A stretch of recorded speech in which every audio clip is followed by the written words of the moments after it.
अस्सलाम वालेकुम स्टूडेंट।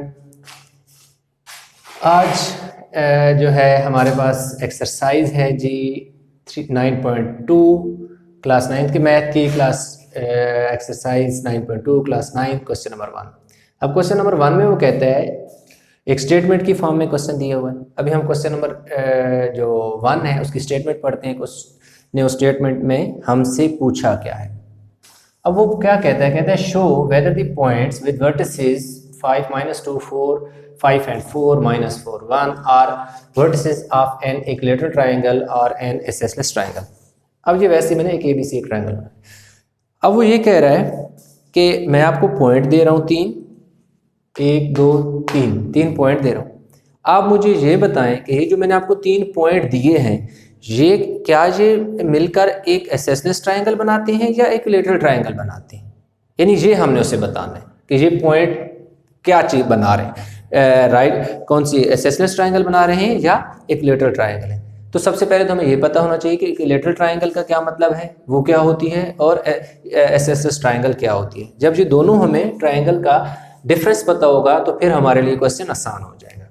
पहली बात, इक्विलेटरल ट्रायंगल क्या कौन सी होती है? All sides are equal in length।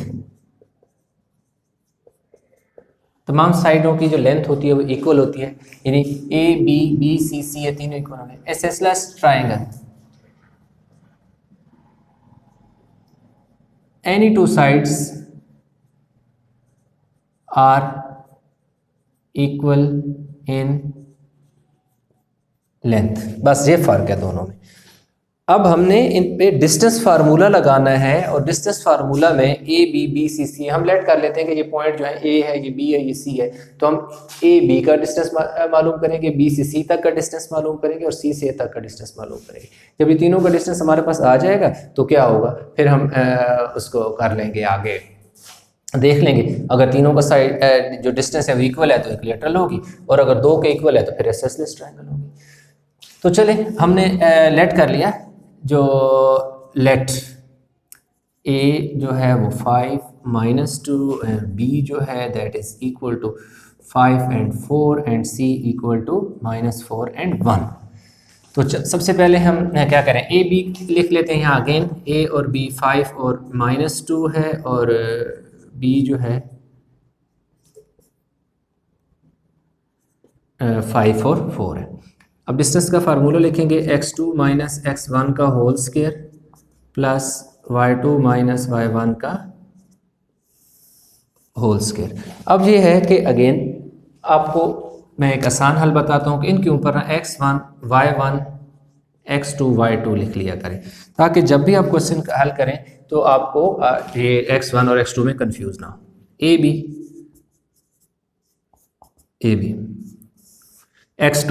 x2 की वैल्यू क्या है 5, देखो 5 मैंने पुट कर दिया। फिर माइनस x1 क्या है 5, y2 मेरे पास क्या है 4, माइनस y1 मेरे पास क्या है -2। तो y के जो -2 से पहले माइनस का साइन है, ये वाला माइनस का साइन और फार्मूले वाला माइनस का साइन, या जब ये दोनों माइनस के साइन आपस में मल्टीप्लाई होंगे तो प्लस हो जाएगा। 5 और 5 क्या हो जाएगा 0 का स्क्वायर, प्लस 4 और 2 देखो 6 का स्क्वायर। तो ए बी मेरे पास क्या आ गया जी 30, या इसको मैं ऐसे ही लिख लेता हूँ, 6 का स्क्वायर लिख लेता हूँ और इसे फिर बाद में काट देता हूँ, 6 ले लेता हूँ इसको। मेरे पास पहली साइड जो है उसका आंसर जो ए बी का आ गया। मैंने जैसे ये देखो मैंने यहाँ पे 6 लिख लिया, सपोज ऐसी वैल्यू लिख लिया 6। अब दूसरी जो साइड है मेरे पास वो क्या है, बल्कि नहीं, अभी चलो क्वेश्चन चल रहा है बी सी। तो मैं यहाँ पे बी लिखूंगा, पॉइंट बी मेरे पास 5 है 4 है और सी जो है वो मेरे पास -4 और 1 है, ये -4 और 1 है। अब अगेन मैं क्या लिखूंगा, फार्मूला लिखूंगा x2 - x1 का होल स्क्वायर y2 - y1 का होल स्क्वायर, ऊपर स्क्वायर रूट आ गया। अब जो है आगे क्वेश्चन को लेके चलता हूँ जी। अब इसके ऊपर ये जो आप मालूम कर लो, इसके ऊपर लिखो x1 y1 x2 y2, ठीक है। अब मेरे पास क्या आ जाएगा जी x2, ये देखो x2 मेरे पास क्या है -4 है, तो यहाँ मैं x2 की जगह यहाँ ही मैं वैल्यू चलें इधर लिख लेते हैं -4, x2 के बाद x1 के बाद क्या है जी 5 का स्क्वायर, x2 -4 x1 -5 आ गया, y2 1 और y1 4 और ऊपर इनके क्या है स्क्वायर रूट, इसी -4 और -5 दोनों मिलकर -9 हो जाएगा। ये देखो जी -9, इधर क्या मैंने फाइंड किया जी BC फाइंड कर रहा हूँ, इधर मैं BC लिखूंगा, ठीक है, ये BC है। -4 में से 1 गया तो -3 बचेगा, -3 का स्क्वायर और ये 9 का स्क्वायर 81, 3 का स्क्वायर 9, तो ये मेरे पास 9 9 81 हो गया और 90 हो गया जी, मेरे पास √90 आ गया। BC ये मेरे पास क्या आ गई, इक्वेशन 2 आ गई। अब मैं चलता हूँ BC फाइंड कर लिया, अब CA फाइंड कर लो, तो सबसे पहले मैं C की वैल्यू लिखूंगा, वेरी C -4 और 1 और A की वैल्यू 5 और -2।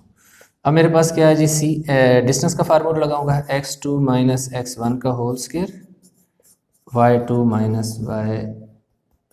y1 का होल स्क्वायर। अच्छा जी CA मेरे पास आ गया जी x2 x1 y1 x2 y2, x2 मेरे पास क्या है जी 5 और x1 क्या है -4, ये वाला माइनस और इस फार्मूले का माइनस, ये वाला माइनस इस वाले माइनस मिलके प्लस हो गए, प्लस y2 -2 और y2 -2 और y1 क्या है जी -1।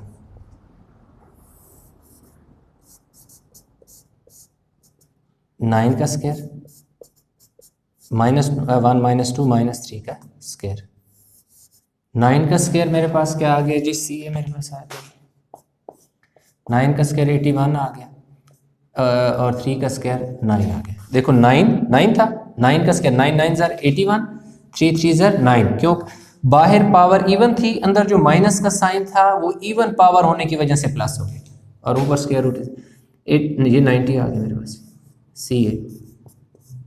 ये मेरे पास क्या आ गई जी मेरी थर्ड फाइंडिंग आ गई, यानी ये मेरे पास इसको ना मैं इसी तरह 36 से 3 3 ज़र 36 लिखता हूँ, यानी 6 का स्क्वायर 36 हो गया। 0 का स्क्वायर जो है ना वो 0 ही होता है, इसलिए 0 + 6 0 होता है, तो 6 का स्क्वायर 36। अब मैं ये वाली के बजाय, क्योंकि बाकी मेरी स्क्वायर रूट की फॉर्म में आई हुई है, तो इसलिए मैं इसको इक्वेशन 1 कह देता हूँ, इसको मैं ज़रा थोड़ी देर के लिए छोड़ देता हूँ, बेशक या लिखा रहने देता भी ठीक है, लिखा रहने देता भी कोई फ़र्क नहीं पड़ता। अब देखो एक साइड जो आपके पास आई है वो √36 है, अभी मैं सिर्फ आपको समझाने के लिए √, दूसरी 90 आई है, तीसरी भी 90 आई है, तो कौन सी डेफिनेशन सेटिस्फाई हो रही है? इक्विलेटरल उसने कहा था बताएं ये 3 पॉइंट कौन क्या मिलके बना रहे हैं, इक्विलेटरल बना रहे हैं या एसएसलेस बना रहे हैं? All sides are equal in length, पहली कंडीशन उसने हमें ये सेटिस्फाई होनी चाहिए कि तमाम साइड का जो आंसर आना चाहिए था वो सेम आना चाहिए था।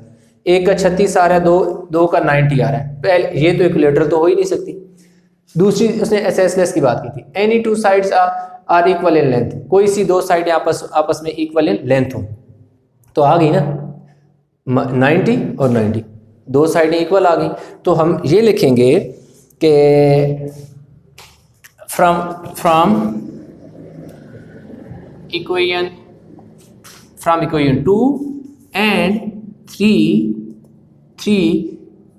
it is proved that the given vertices form an isosceles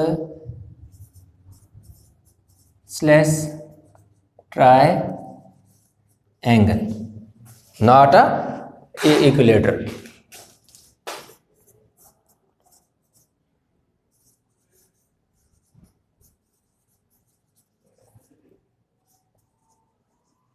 कि भाई ये जो गिवन पॉइंट इक्वेशन 1 और 2 से हमने प्रूव कर दिया कि दो साइड इक्वल है।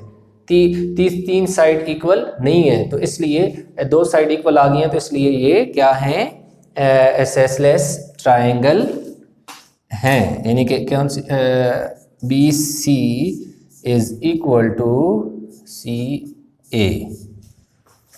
तो इस तरह आपका जो क्वेश्चन नंबर 1 है क्लास 9th चैप्टर 9 है, एक्सरसाइज 9.2 है, क्वेश्चन नंबर 1 है।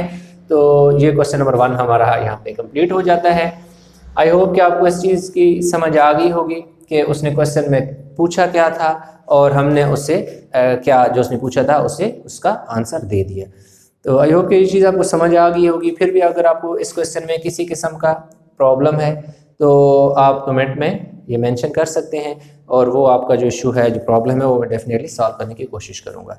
तो अगर ये वीडियो पसंद आई हो तो इस वीडियो को लाइक ज़रूर कीजिएगा, शेयर कीजिएगा, और अगर अभी तक आपने मेरा चैनल तालीम और तरबियत की दुनिया सब्सक्राइब नहीं किया तो ये ज़रूर सब्सक्राइब कीजिए। इंशाल्लाह मिलते हैं एक नए लेक्चर के साथ, तब तक अल्लाह हाफ़िज़।